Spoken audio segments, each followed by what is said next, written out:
Welcome to Odds Bodkins Curiosity Shoppe, where you'll find the unique, the bizarre, and sometimes the haunted.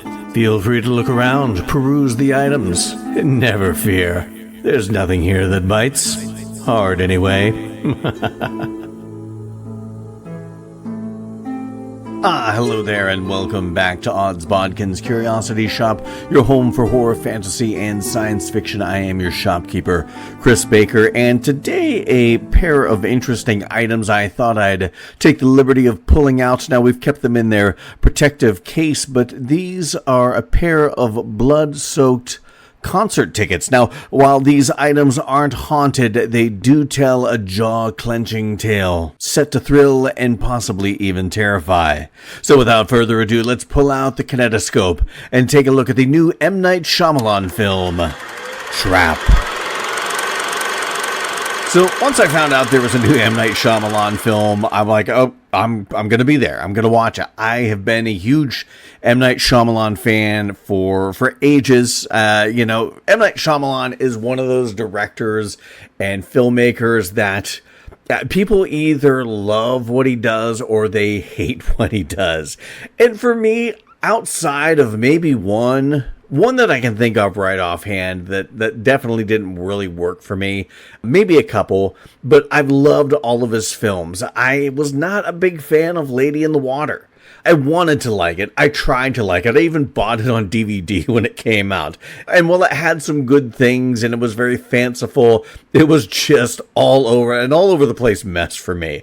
And I probably ended up selling the DVD at a yard sale not too long after that. And just not one of my favorite films. But all of his other films, even the more maligned ones like The Happening or The Village, I liked them. And there are a lot of films that I absolutely love. Of course, Sixth Sense, Signs, Devil, The Visit. So many great films. And even his okay films that were still really enjoyable for me. Only a couple that I really didn't like. Lady in the Water and his version of Avatar, The Last Airbender. I didn't care for that. So anytime you go to an M. Night Shyamalan movie, it's like, what are you going to get? Are you going to get Lady in the Water or are you going to get Sixth Sense?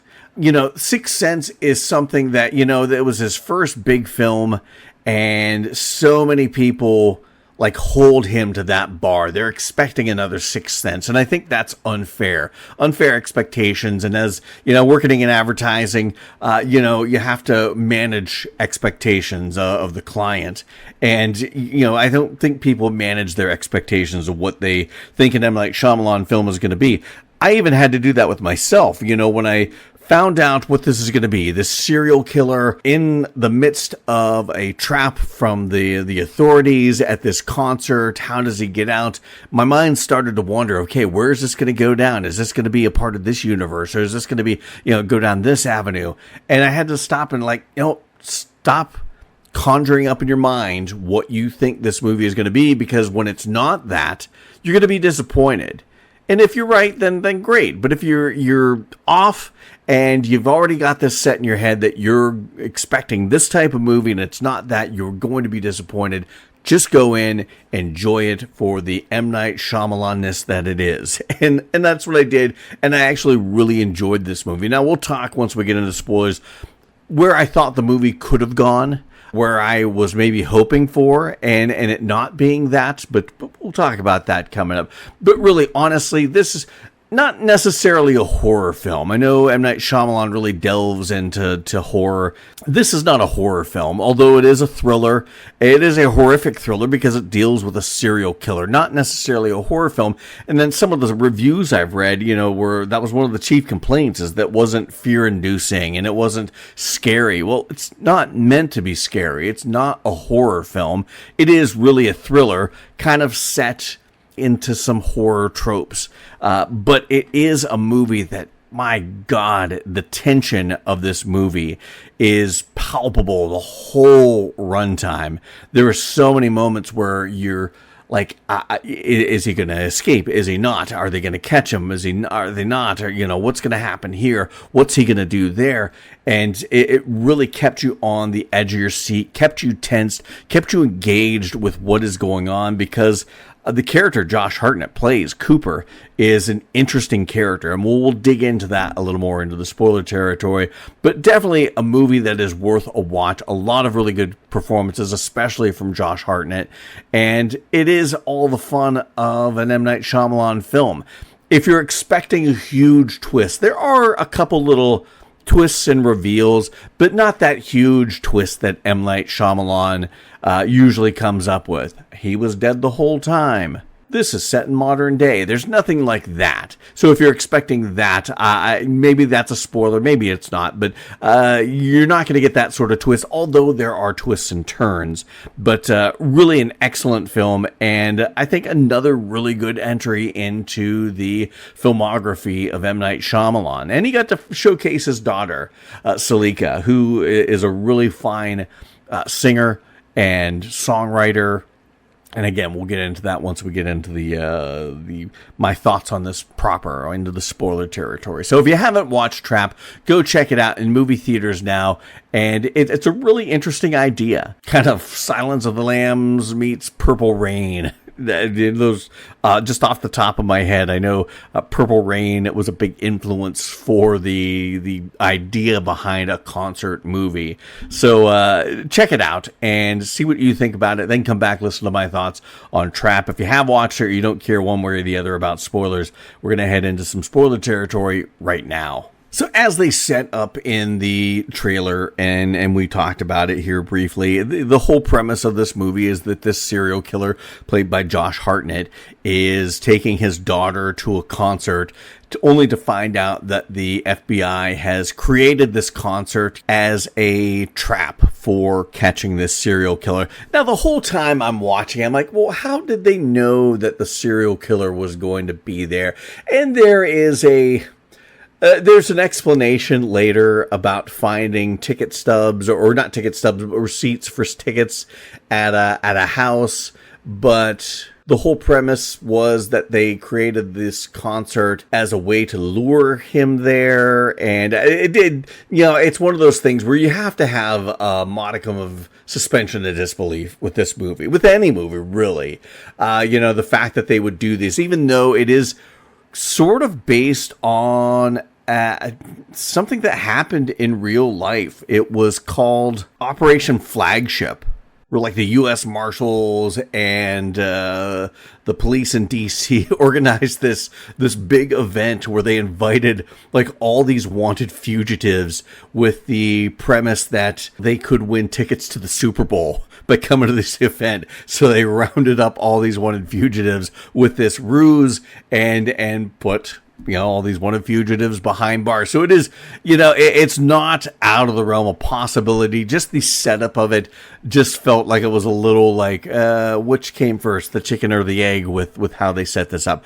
There again, it wasn't anything that took me out. It's one of those things, though, where like after the fact, I'm like, well, how would that have worked if you're saying this and you're saying that, but those don't equal. 1 and 1 doesn't equal 2 in that scenario. So that being said, you have this serial killer, Cooper, and his daughter at this concert, and he's starting to see all of this heightened security and cameras being put up, and which they would have had the cameras put up before this operation, I think.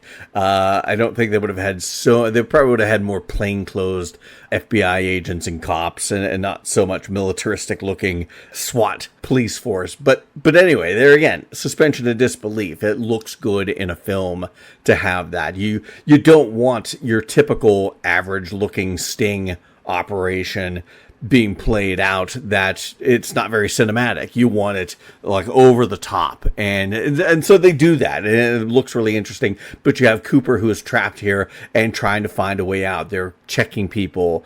He finds out that they're going to be checking every mail on the way out of this event, and the whole premise of this first couple acts of the movie are, how is he going to get out of here?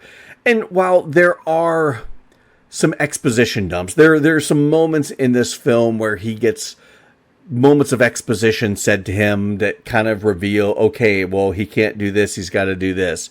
Okay, he can't leave because they're checking everybody. Oh, the only people that are not going to be checked are the people in Lady Raven's entourage. Okay, well, now you know he's got to find a way to leave with her. And there are bits of exposition dumps, like not horrible, but it's, oh, okay, that was a very convenient thing for somebody to tell him. There again, you know, if you worry too much about the logistics of it and the reality of it, you're not going to enjoy this. But if, like I said, you have a little suspension of disbelief, and I really enjoyed the fact that Josh Hartnett's character Cooper, like the manipulation of him. You know, you first meet him with his daughter and he just seems like a loving dad, and you really care about him and her relationship. The young lady that plays his daughter is Ariel Donahue. She plays Riley, and you know, you get this really great father-daughter relationship, and you know, she's kind of on the outs with her former friends and doesn't have anybody to hang out with, so her dad's taking her to this concert. You really care about this father-daughter relationship. You really care about him as a person. He's very charming. You know, Josh Hartnett is a very charming and charismatic actor that you find yourself rooting for him throughout this whole movie, or at least the first couple acts. You're like, oh, okay, he's, you know, it's almost kind of like Dexter, where you're rooting for Dexter because he's a serial killer that only kills bad guys and bad people, where you don't have that with this. Josh Hartnett has no such compunctions that we find out later. You think, oh, he's a good dad, you know, he's got to be a decent guy. He's got to be like Dexter. He only kills bad people. And that's not the case. So by the time you realize that he's a horrible person, and I've been rooting for him all along to escape. And it really was kind of a mind F as a viewer watching this, that, you know, I've been pulling for this bad guy the whole time thinking that, oh, he's probably not that bad. And then you find out he is that bad, and that you have been rooting for this monster the whole time. But there again, like I said, I loved how, you know, he's the serial killer. He's the psychopath. He lacks empathy and he lacks emotion, and there are a lot of really great scenes that capitalized on that and it showed that, where he's just, you know, easily, just to cause a distraction, go up, knock a girl down the stairs, put the bottles of oil in boiling oil, causing an explosion, thinking about causing panic by pulling a fire alarm. You know, when he's talking to the one guy, Jamie, at the merch table, and he's got this really weird, almost dead look on his face, but he's trying to smile. It's very unnerving. Those moments where he's trying to act normal, and you can tell that there's something wrong with this man. Those were really good and really highlighted Josh Hartnett as an actor. You know, he played the charming, charismatic dad, the loving dad really well, but those moments where the cracks start to show what is behind the mask, what is behind the facade of this character, and he did a really good job with that. And some of those like looks he'd give to the camera, where he's just doing this weird, awkward, uncomfortable, unnerving smile, just were chilling. And it only got more pronounced as the movie went on, especially as you get from that second act into the third act. But there again, like I said, it was really cool to see the manipulation of this character. This is a very smart character. This is a character that's gotten away with killing, I can't remember how many it was, like a dozen people. And he's gotten away with it because he's very intelligent. He, you know, knows how to manipulate a situation, where they had the doctor played by Haley Mills, which was really cool to see Haley Mills back. You know, she started out with the Disney movies, The Parent Trap and Pollyanna and all of that. Then we kind of got to see her in the late 80s with the Good Morning Miss Bliss. She's shown up in a lot of TV and film over the years. I think most recently I saw her, she was in an episode of The Wheel of Time on Amazon Prime.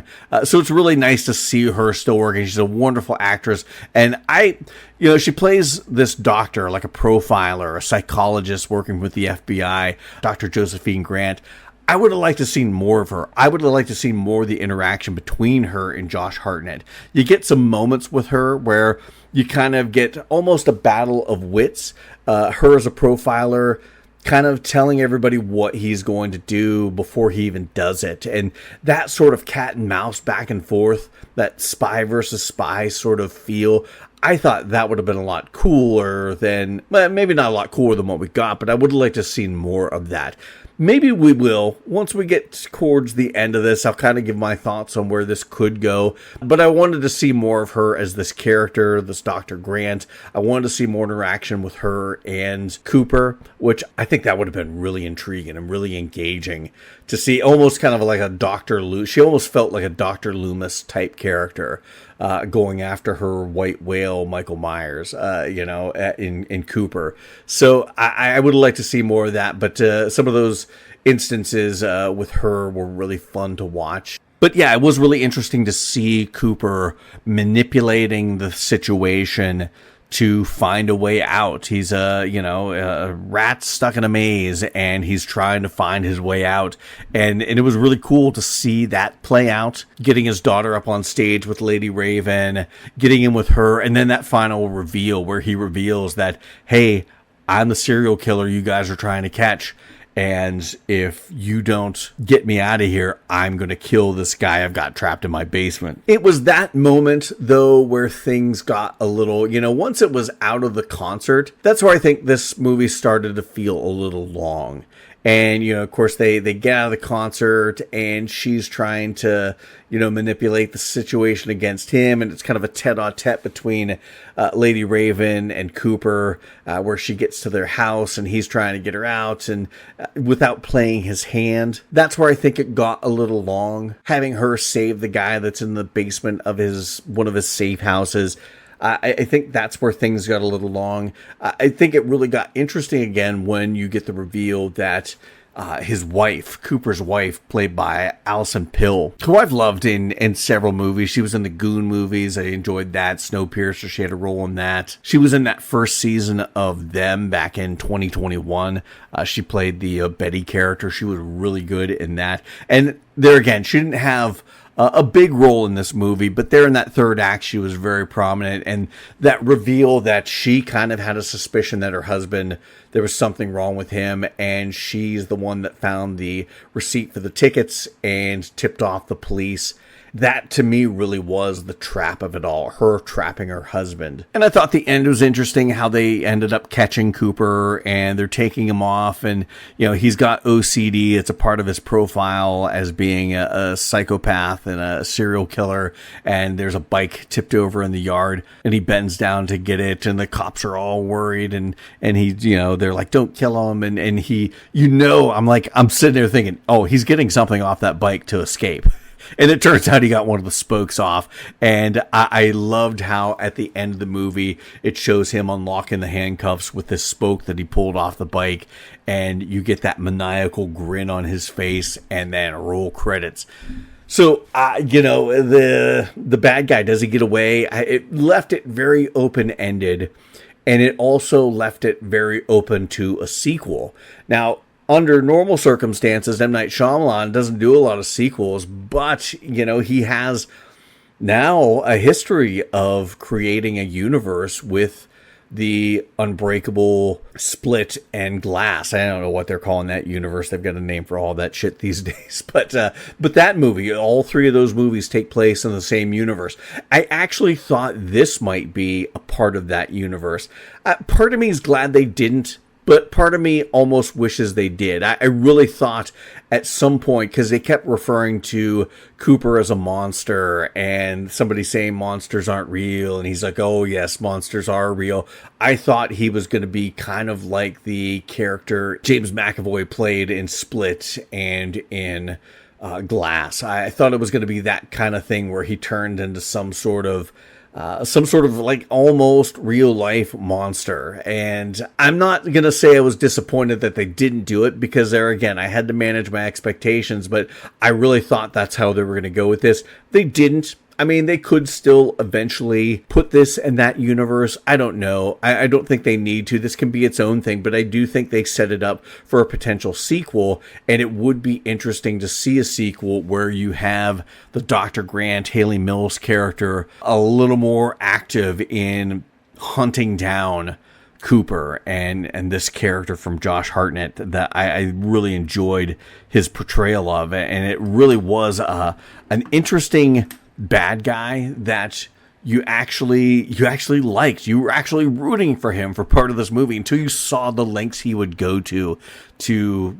get out and to escape, willing to sacrifice his own family, this daughter that he loved and took to this concert. He would have sacrificed her to escape. And even though he did, I think there was maybe some love there in a weird way, but he was going to sacrifice his family to escape. And that truly was a monstrous thing for this character. And I want to see this Dr. Grant. I want to see a very Dr. Loomis manhunt with her leading the way in a sequel. Now, are they going to do a sequel? I don't know. It probably depends on how well this movie does. As of right now, it's probably about made half its money back through the first part of the weekend. I can imagine this movie will probably at least make its money back. Hopefully it does better. I really enjoyed this movie, and I hate to see good, interesting ideas not be rewarded by people going to the theaters to watch it. So I think that, we could see a sequel, and if we do, I would love that. But if not, it left it open-ended and very kind of let you wonder what happens next, where this psychopath goes from here. Does he go to get revenge on his family? Does he go to try and start a new life somewhere else? I did love the mid-credit scene where they're showing the news report, and the guy that was working the merch stand, Jamie, sees that it was Cooper, and he's like, "Oh, I helped him. And, oh my God, the actor who played Jamie, and I'm blanking on the name. Let me look that up real quick. Jonathan Langdon. He did a fantastic job as this character. Now, he's been in a few things. I mean, he was in Nosferatu, the TV series, which I really enjoyed. I don't remember him from that, but I don't think I saw the second season. It's been on my I gotta watch that one of these days list. So he may have been in that, but I don't necessarily remember the first season, but that could be just because it's been a long time since I watched that. But he was really good in this, and I thought that mid-credit scene was freaking hilarious. But all in all, I really enjoyed this movie. This was, one of those M. Night Shyamalan movies that did not disappoint. Was it great? Was it flawless? No. I mean, it wasn't flawless at all. It did have its plot holes, and it did have like some clunky dialogue, and it did have some moments that you really did have to suspend your disbelief, but that's okay. Not every movie is going to be Gone with the fucking Wind and just a cinematic masterpiece. Not everybody's gonna be able to create that sort of level of cinema, but that doesn't mean a movie's not a good movie and not an enjoyable movie if it doesn't have like every bit of dialogue being perfect and every little plot point being perfect. This certainly had some clunky dialogue in moments. It certainly had some holes in the plot that, well, it didn't take me out after the fact. Like, oh yeah, that didn't make much sense, but it was okay, because I still enjoyed the movie. It was tense. The fact that they put this character in this pressure cooker and just turned it on full blast, and it just had you on the edge of your seat the whole time. You care about this character. You want him to escape. How is he going to escape? And then once he does escape, you realize, oh, I fucked up. This is a horrible person. He should have never got out of there. I should have never wanted him to get out of this trap. But the tension leading up to him escaping was just, oh my God, it just had me, my jaw clenched and my fingers gripping the seats.